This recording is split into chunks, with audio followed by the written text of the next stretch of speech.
So hi everyone, welcome to another lecture of anthropology answer writing series. और ये series का 6th lecture है।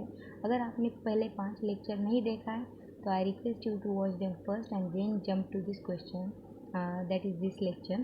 और अगर आप इंटरेस्टेड है तो इकोनॉमिक ज्योग्राफी का PYQ का पूरा एक्सप्लेनेशन, जो कि 2010 से लेके 2025 तक के जो भी क्वेश्चन इकोनॉमिक ज्योग्राफी से आए हैं, वो हमने अपने चैनल की प्लेलिस्ट में मौजूद है। You can watch them also. And now without wasting time, we will jump to this question. This is the third part of topic 1.4, which is human evolution and emergence of man. तो आज का पहला question है, is evolution on going a critical examination. तो इसमें क्या पूछा है कि इवोल्यूशन अभी भी चल रहा है। तो जैसा कि हमने प्रीवियसली देखा है क्या, कि evolution is a two type, that is micro and macro level का। इसके फैक्टर्स क्या रहते हैं? Gene mutation, inbreeding, hybridization, genetic drift, natural selection. Okay, ये इसके फैक्टर्स है। ये स्मॉल स्केल रहता है माइक्रो, ये लार्ज स्केल। इसका लार्जेस्ट यूनिट क्या रहता है कि species formation, changes within species. और इसका क्या है, स्पेसिस फॉर्म होता है इसमें। ओके, तो ये इवोल्यूशन ऑन गोइंग है या नहीं, ये कैसे समझेगा? इसके दो ये कर सकते हैं अपन, एक तो थियोरेटिकल लेवल पे और एक तो प्रैक्टिकल लेवल पे। थियोरेटिकल लेवल पे क्या है, हार्डी विनबर्ग ने जो प्रिंसिपल दिया था, मतलब उन्होंने क्या कहा था, if there is no meaningful mutation, natural selection, in breeding, hybridization और genetic drift, then there will be no evolution. पर ऐसे आइडियल कंडीशन तो कहीं पे मिलेंगे नहीं। तो inbreeding, hybridisation are opposite of each other है, and thus either of two will always be operational.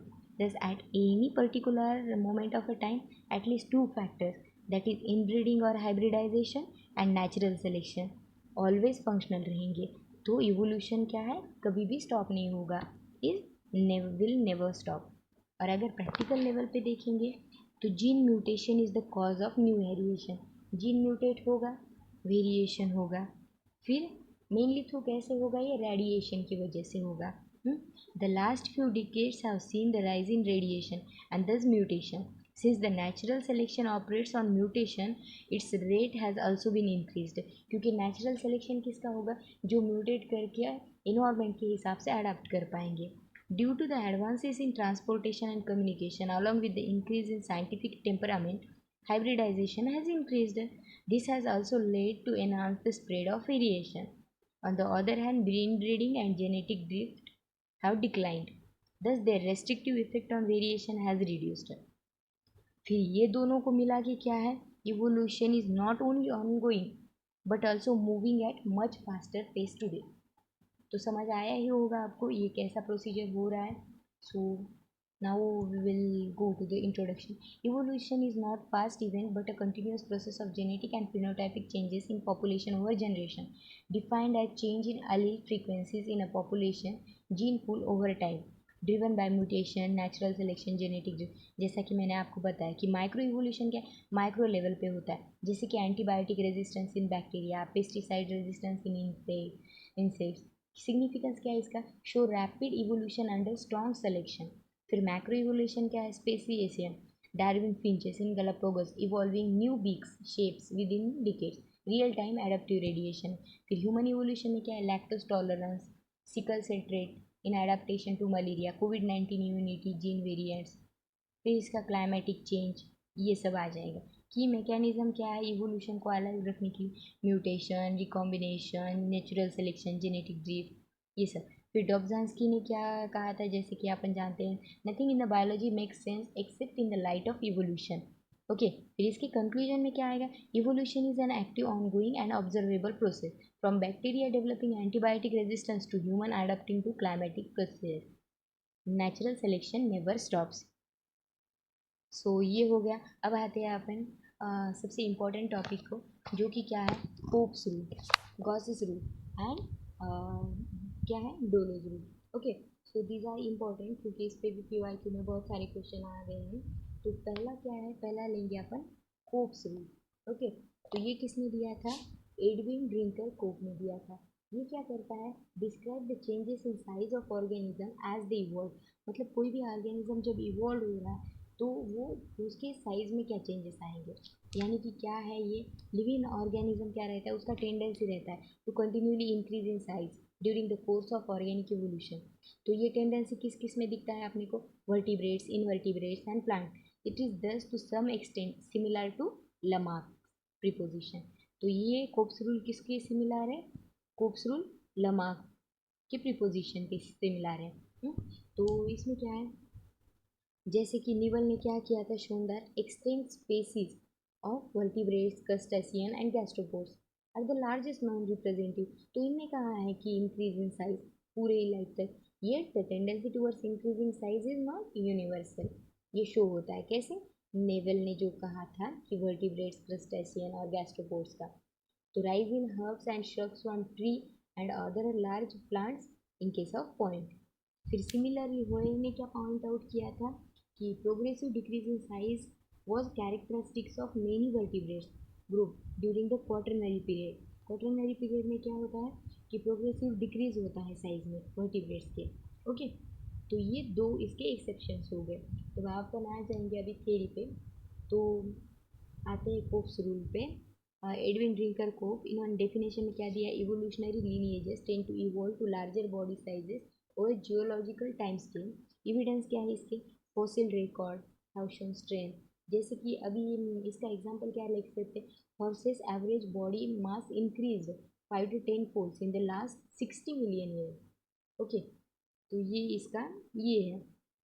फिर एडाप्टिव वैल्यू क्या है, लार्जेस्ट साइज प्रीडेटर डिटेरेंस रहता है, थर्मो रेगुलेशन अच्छे से होता है। फिर energy efficiency, competitive domino, limitations क्या है, नॉट यूनिवर्सल, जैसा कि किसने कहा था, नेवल ने, नेवल और होयर ने। ओके, फिर diagram, horse lineage diagram showing progressive increase in size. उसके बाद आते हैं अपन गॉसेस रूल पे। Okay, this is also important rule. तो इसमें क्या है लॉ, गॉसेस लॉ में वो देखते हैं अपन। तो गॉस लॉ में क्या दिया है, दो ऑर्गेनिज्म ऑक्यूपाई, अगर एक ट्रॉफिक लेवल है, ओके, ये ट्रॉफिक लेवल है, अगर यहाँ पे दो ऑर्गेनिज्म है सेम ट्रॉफिक लेवल पे, तो ये क्या करेंगे, रिसोर्सेज के लिए कॉम्पीट करेंगे एक दूसरे से। फिर ये क्या होगा, एडेप्टिव रेडिएशन बाय वन और both occur over a period of time that they would come to occupy a separate niche within the same trophic level, thus lowering competition। मतलब इसमें क्या होगा, ये एडाप्टिव रेडिएशन की हेल्प से क्या करेंगे, एक नीश ऑक्यूपाई कर लेंगे, सेपरेट नीश। तो इसकी वजह से क्या होगा, ये कॉम्पीट नहीं कर पाएंगे, कंपटीशन कम हो जाएगा, जो कि फूड के लिए हो, किसी भी और चीज़ के लिए हो। Alternatively if they occupy the same strongly overlapping niches, the equilibrium situation may result in which neither succeed as well as they would in other substance। Okay, तो ये क्या हो जाएगा, अगर कंपटीशन वैसे ही चला रहा तो डिक्लाइन हो जाएगा, और एक टाइम ऐसा आ जाएगा कि वो स्पेसीज ही एक्सटिंक्ट हो जाएगा। ओके, तो इसमें क्या है, जॉर्ज जॉर्जी ग्रॉस ने दिया था ये। तो ये क्या है, two species competing for the same ecological niche can not coexist indefinitely, one will outcompete the other. Experiment क्या है, paramecium aurelia versus paramecium caudatum in lab, one species always excluded the other. Ecological implication drives resource partitioning, niche speciation and adaptive radiation। फिर modern view क्या है इसमें, complete exclusion is rare in natural nature because of habitat heterogeneity and niche differentiation। उसके बाद आते हैं third rule, जो कि है डोलोज लॉ। ये किसने दिया था, लुइस डोलो ने दिया था। ये क्या कहता है, ऑर्गेनिज्म ना जो ये है जो ये मतलब अगर इवोल्यूशन हुआ है और उसके प्रीडिसेसर ने जो मतलब एंशियंट उनके ये है सब्सिक्वेंट जनरेशन, एंशियंट जनरेशन, उन्होंने अगर किसी ऑर्गन को या एट्रीब्यूट को डिस्कार्ड कर दिया है तो वो फिर से डेवलप नहीं हो सकता। मतलब evolution is irreversible in the layman term। once a complex trait is learned it is not regained in the same evidence क्या है, fossil show directional evolution, once trait disappear they do not re-evolve identically। example क्या है, bird evolved from dinosaur, lost it permanently, well lost hind limbs, no reversal। इसका criticism क्या आएगा फिर, reverse evolution possible at a molecular level. Example क्या आएंगे, जैसे dentition, one of a particular series is lost it does not recover again in the same series. Sorry. फिर इसका comparative एक स्नैपशॉट देख लेते हैं आप। फोकस क्या है कोप्स रूल में, बॉडी साइज का इवोल्यूशन, मतलब ऑर्गेनिज्म का टेंडेंसी जो रहता है continually increase in size.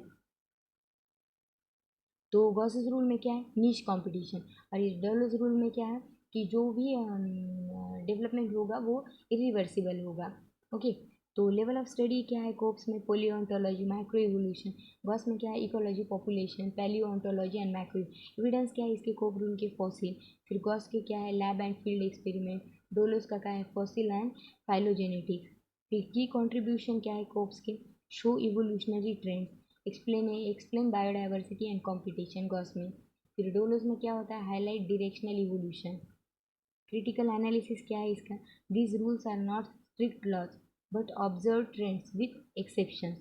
They illustrate predictive patterns in evolution, but modern genetics and ecology reveal more complexity. Cope's rule क्या करता है, challenged by dwarfism in resource poor habitat. Gauss rule क्या है, modified by concept of niche, partitioning, net and neutral theory. Dollo's law क्या करता है, nuanced by reverse evolution at a molecular. Conclusion क्या है फिर इसका, Cope's, Gause and Dollo's rule remain classical cornerstone of the evolutionary biology, offering valuable insights into macro evolutionary trend, Cope and Dollo, and ecological dynamic biodiversity जो कि है Gauss's का। तो ये हो गया कोप्स डोलोज रूल का हिसाब से। उसके बाद आते हैं अपन parallel evolution. Okay, this is also important. इसमें क्या रहता है, पैरेललिज्म। पैरेललिज्म क्या है, ये refers to common ancestor of two organisms that was not very ancient, and the evolution and the descendant line followed more or less the same course. मतलब ये क्या करता है, ये क्या करता है, शो करता है similarity in biological makeup of the ancestral forms. Okay, तो पैरेललिज्म में कैसा है कि एंसेस्टर अगर ए है और इसका एंसेस्टर ए है तो ए यस, और इसमें भी ये, मतलब similar ancestor starting point, trait evolve in parallelism. Okay, तो independent evolution of similar traits in closely related lineage under the similar environmental pressure. Similar environmental pressure के अंदर ही क्या होता है, इंडिपेंडेंट इवोल्यूशन होता है सिमिलर ट्रेट का in closely related lineages. Similar ancestor starting point, trait evolve in parallel. Julian Huxley and emphasized parallelism in macroevolution. जैसे कि एग्जाम्पल क्या है, marsupial and placental mammals evolving similar forms. फिर diagram idea इसका क्या है, two evolutionary line starting close together evolving similar traits. उसके बाद डाइवर्जेंस में क्या आ जाएगा, evolution of different traits from a common ancestor leading to diversity and adaptive radiation. Single ancestor forms give rise to multiple different adaptation, जैसे कि Darwin finches divergent in beak shapes, vertebrate four limb, bat wings, human में arms और well में flippers. तो इसका parallel evolution और divergent evolution का अपन एक कंपैरेटिव स्नैपशॉट देख ले रहे हैं। एंसेस्ट्री क्या है, क्लोजली रिलेटेड एंसेस्टर रहता है पैरेलल में, और डाइवर्जेंट में क्या है, common ancestor but diverging lineage रहता है। फिर आउटकम क्या है, सिमिलर ट्रेट है इसमें पैरेलल। डाइवर्जेंट में क्या है, dissimilar trait. Environment, similar environment and genetic constant रहता है पैरेललिज्म में। डाइवर्जेंट में क्या है, different environment and selection pressure रहता है उसमें। Show convergence tendency with in related taxa, और ये क्या करता है, drives biodiversity through adaptive radiation. जैसे कि एग्जांपल क्या है, मार्सुपियल वर्सेस प्लेसेंटल मैमल, फिर Darwin finches versus मैमलियन forelimbs. Critical, इसका क्रिटिसिज्म क्या है, both processes highlight the natural selection role in shaping traits. Parallelism show predictability due to shared genetic, and divergence emphasizes adaptive flexibility. ये हो गया divergence और parallelism में। फिर कॉन्वर्जेंस में क्या आ जाएगा, next question is convergence. Convergence में क्या है कि जैसे कि आप देख सकते हैं, ये क्या करता है, डेवलपमेंट ऑफ सिमिलर कैरेक्टरिस्टिक और adaptation in animal that offers in direct that differs in direct ancestry. मतलब ये क्या करता है कि जैसे डायरेक्ट एंसेस्ट्री नहीं है इनकी, बट क्या होता है, जैसे कि एग्जांपल क्या लेंगे अपन, shark, dolphin, streamline the bodies है इनके, जैसे कि wings in bat and birds. Evolution of similar trait in unrelated and distinctly related lineage due to similar environment. ये इन्वायरमेंट प्रेशर इसमें सिमिलर रहता है, बट वो कैसा अनरिलेटेड रहता है। फिर different ancestor similar adaptation, George Gaylord Simpson emphasized convergence as a macro evolutionary pattern. जैसे कि एग्जांपल है wings of bats and birds, shark fish and dolphin mammal, ये आ जाएगा। फिर पैरेललिज्म, डाइवर्जेंस एंड कॉन्वर्जेंस का एक डिफरेंशियल चार्ट देखते हैं। पैरेललिज्म में एंसेस्ट्री कैसा है, क्लोजली रिलेटेड है। डाइवर्जेंट में कॉमन एंसेस्टर है बट लीनिएज डिफरेंट है। फिर कॉन्वर्जेंट में क्या है, अनरिलेटेड है बट डिस्टेंटली, अनरिलेटेड और डिस्टेंटली रिलेटेड। फिर ट्रेड्स क्या रहेंगे पैरेललिज्म में, आउटकम सिमिलर ट्रेड, डाइवर्जेंट में डिफरेंट ट्रेड, कॉन्वर्जेंट में सिमिलर ट्रेड रहेंगे।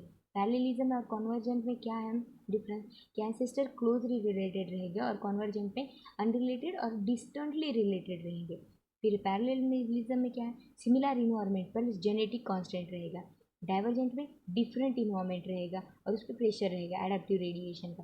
फिर सिमिलर इन्वायरमेंट और डिफरेंट एंसेस्ट्री इसमें है कॉन्वर्जेंट। एग्जाम्पल क्या है इसमें, पैरेललिज्म में marsupial wolf, placental wolf. Divergent में क्या है, डार्विन फिंचेस।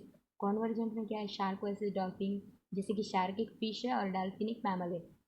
फिर एडाप्टिव रोल और कीवर्ड ये आप इंक्लूड कर सकते हैं। उसके बाद है एडाप्टिव रेडिएशन। तो एडाप्टिव रेडिएशन क्या है, एडाप्टिव रेडिएशन ये क्या है, rapid diversification of single ancestor species into multiple. मतलब ये सिंगल एंसेस्टर है, इन्वायरमेंटल प्रेशर आया इस पर, तो ये क्या हो गया, डिफरेंट डिफरेंट डिफरेंट। जैसे कि डार्विन की बीक, डार्विन फिंचेस है जिसमें कुछ बीक्स माइनूट हो गए, कुछ ऐसे बड़े हो गए, कुछ इससे भी बड़े हो गए और कुछ एकदम छोटे रह गए। Okay, term popularised by H cap Osborn, driven by natural selection, ecological opportunities and isolation. Key features क्या है इसमें, कि कॉमन एंसेस्ट्री है, all radiate species share a single ancestral lineage. Ecological niche क्या है, eco evolution offers to exploit different environment resources. फिर speciation burst क्या है, rapid evolution in relatively short geological time. Example क्या है, डार्विन फिंचेस का, marsupial in Australia, फिर mammalian radiation, ये सब आ जाएगा। इसके कंडीशन क्या है, फेवरिंग एडाप्टिव रेडिएशन के, जोग्राफिकल आइसोलेशन, वैकेंट नीचेस, की इनोवेशन जैसे feathers in birds, environmental diversity, वराइड habitat. उसके बाद आता है मोसाइक इवोल्यूशन। तो मोसाइक इवोल्यूशन क्या है, मोसाइक इवोल्यूशन को अगर अपन देखें तो mosaic evolution, evolution of a species tend to be constant and asymmetrical, that is it may be rapid at once and slow at another time, sometimes might even stop। ये क्या है, mosaic evolution. Okay, मतलब ये क्या होता है, ये रहता है गिवन पॉपुलेशन ऑफ ऑर्गेनिज्म में different rate of evolutionary changes in various body structure and functions. सबसे सिंपल कि एक ही बॉडी में क्या होता है, इवोल्यूशनरी चेंजेस जो है तो वो हर बॉडी स्ट्रक्चर में अलग अलग रहते हैं। जैसे कि एग्जांपल में क्या देखेंगे, in man there was early evolutionary structures for bipedal locomotion, but during the same time there was a little change in skull form. Okay, पर लेटरली क्या हुआ कि skull and brain evolve rapidly into the state of development associated with modern homo sapien। Okay, तो इस principle के according क्या रहता है, evolution of species tend to be inconsistent and asymmetrical, it may be rapid at one time or slow at another time। So hope you understand this। Now we will jump to the definition। Mosaic evolution refers to uneven asynchronous evolution of different traits within a single organism or lineage, meaning some features evolve rapidly while other remains primitive। ये किसने coin किया है, George Gerald Simpson ने। Okay, तो key features क्या है इसके mosaic evolution के, non uniform evolution, that is different traits evolve at different traits, combination of primitive and advance feature. मतलब ऑर्गेनिज्म क्या रहता है इसमें, ऑफन डिस्प्ले मोसाइक और एंसेस्ट्रल एंड ड्रिवन ट्रेड्स। फिर है फाइलोजेनेटिक इम्प्लीकेशन क्या है इसमें, help traits evolutionary transition step by step. उसके बाद एविडेंस ऑफ ग्रेजुअलिज्म है ये। तो इसके एग्जाम्पल क्या आएंगे इसमें, ऑस्ट्रेलोपिथिकस अफ्रारेंसिस, ऑस्ट्रा आर्काओपेट्रिक्स, फिर है होमो इरेक्टस, डक बिल्ड। तो ए ऑस्ट्रेलोपिथिकस अफ्रारेंसिस में क्या है, ape like skull but bipedal pelvis and legs, dinosaur like skeleton, feathers and wings. तो ये हो गया मोसाइक इवोल्यूशन। फिर बायोलॉजिकल और कल्चरल फैक्टर जो ह्यूमन इवोल्यूशन के वो पहले ही अपन ने एक्सप्लेन कर लिए हैं, so we will not waste time here. फिर natural selection and genetic recombination, this is important. तो हर एक इसमें आया है कि डार्विन ने इतना प्रेशर मतलब इतना फोर्स दिया है नेचुरल सिलेक्शन। तो क्या है natural selection? Proposed by Charles Darwin, natural selection is the process by which an individual with better traits suited on their environment survive and reproduce, passing the advantages to alleles। तो इसमें क्या है, features क्या है? Variation, differential survival, differential reproduction, adapt. Variation क्या है? Individual in population show heritable differences, that is paper moth colouration. उसके बाद है differential survival, fitter individual survive environmental pressure, मतलब अगर इंडिविजुअल फिट है, उसके में फिट का वेरिएशन है, तो वो बेटरली सर्वाइव करेगा। जैसे कि beak variation in Darwin finches, जो स्मॉलर बीक है वो जब रेनी सीजन में सर्वाइव कर पाती है, और जो लार्जर बीक है वो समर्स में सर्वाइव कर पाती है। तो डिफरेंशियल रिप्रोडक्शन क्या है? Advantageous traits increase in frequency over generation, that is antibiotic resistance. फिर टाइप्स क्या है नेचुरल सिलेक्शन के? स्टेबलाइजिंग, डायरेक्टिव, डायरेक्शनल, डिसरप्टिव और सेक्सुअल सिलेक्शन। स्टेबलाइजिंग क्या है? फेवर्स इंटरमीडिएट ट्रेड, जैसे कि ह्यूमन बर्थ वेट है, फेवर वन एक्सट्रीम। डायरेक्शनल में क्या है? इंडस्ट्रियल मेलानिज्म, जो कि किसमें हुआ था? पेपर मॉथ में। फिर जेनेटिक रिकॉम्बिनेशन क्या है? Genetic recombination is the process of shuffling of genes allele during the sexual reproduction, creating a genetic diversity on which the natural selection acts। ये क्या करता है जेनेटिक रिकॉम्बिनेशन? ये सिंपली क्या है कि जो ट्रेट रहता है उसमें, यानी कि क्या, जो चेंजेस रहता है वो चेंजेस सीक्वेंस में होता है जीन्स के, क्रोमोसोम पे, without changing the number of chromosome. इससे क्या होगा? क्रॉसिंग मैकेनिज्म क्या रहता है इस crossing over during meiosis, independent assortment, मतलब random orientation of homologous gene. फिर रैंडम फर्टिलाइजेशन होगा, म्यूटेशन होगा। फिर इंपॉर्टेंस क्या है रिकॉम्बिनेशन का? Source of variation for natural selection. Recombination हो गया, वेरिएशन आ गया, वेरिएशन आ गया तो इन्वायरमेंट प्रेशर को, अगर वेरिएशन अगर एडवांटेजेस है तो इन्वायरमेंट प्रेशर को टॉलरेट कर पाएगा और उसका नेचुरल सिलेक्शन हो जाएगा। फिर उसके बाद स्पेसिस का डेवलपमेंट होगा। फिर health population adapt to changing environment, फिर integrates how they work together, natural selection filters trait based on fitness, फिर genetic recombination creates raw variation for selection, act as phenotype, generates phenotype। ये सब आ जाएगा इसमें। अब last question पे आते हैं अपन, जो कि unicentric and multicentric theories of human evolution. तो ये क्या है यूनिसेंट्रिक थियरी? तो process that modern human evolve in a single geographical region than spread repressing archaic population. मतलब ये क्या बोल रहा है, जो मॉडर्न ह्यूमन्स है वो एक सिंगल जियोग्राफिकल रीजन से ही स्प्रेड हुए हैं। मतलब पॉपुलर नेम क्या है यूनिसेंट्रिक थियरी का? Out of Africa model. Okay, तो मेन आइडिया क्या है? Homo sapien evolved once in Africa and migrated globally, replacing archaic spread, जो कि निएंडरथल, डेनिसोवंस में है। तो एविडेंस क्या है? Fossil from East Africa supported by Chris Stringer and P Andrews. Implication क्या है इसका? Emphasis genetic replacement. और मल्टी सेंट्रिक थ्योरी क्या है? propose that modern human evolved simultaneously in multiple regions from Homo erectus population with gene flow, maintaining species unity। Main idea क्या है? Homo erectus dispersed 2 million years ago, a local population gradually evolved into Homo sapiens। Evidence क्या है? Regional fossil continuity. Support किसने किया है इसको? Milford Wolpoff, sorry for the wrong pronunciation. फिर implication क्या है इसका? Human evolution as a polycentric network. फिर इसका कंपैरेटिव क्या है, टेबल क्या है? यूनिसेंट्रिक क्या बोलता है? ह्यूमन इवोल्यूशन कहाँ से हुआ है? अफ्रीकन ओरिजिन से सिंगल, और ये कहाँ बोल रहा है? मल्टीपल रीजन से हुआ। फिर species replacement of archaic human, ये सब दिया हुआ है जो अपन ने ऊपर देखा है। तो ये हो गया आज के लेक्चर के लिए। तो अपन एंड कर चुके हैं टॉपिक 1.4, जिसमें अपन ने क्या किया, जो कि इवोल्यूशन है, माइक्रो एंड माइक्रो इवोल्यूशन। फिर लमा का थ्योरी, जिसके की पोस्टुलेट देखे अपन, उसमें का क्रिटिसिज्म देखा। फिर आए डार्विन थ्योरी पे, फिर उसका की पोस्टुलेट्स देखे, उसका क्रिटिसिज्म देखा। फिर डार्विन और लमा का डिफ्रेंसिएशन देखा, फिर सिंथेटिक थ्योरी देखा अपन ने। उसके बाद जो है जो कि क्या दिया हुआ है, जो बायोलॉजिकल और कल्चरल फैक्टर से ह्यूमन इवोल्यूशन, वो अपन ने देखा। फिर Dollo's rule, Cope's rule, Gause's rule, फिर पैरेललिज्म, कॉन्वर्जेंस, एडाप्टोराइजेशन, मोसाइक इवोल्यूशन, ये सब अपन ने इस लेक्चर में देखा। तो hope you understand this, and if you didn't watch the first 5 lectures, go watch them first and then jump to this lecture. और ये अपन ने टॉपिक 1.4 यहाँ पे एंड हो गया। Thanks for watching and stay tune. And अगले lecture की में अपन डायरेक्टली अपन जंप करेंगे टॉपिक 1.5 जो कि है प्रीमेड का। So thank you for watching. Thank you.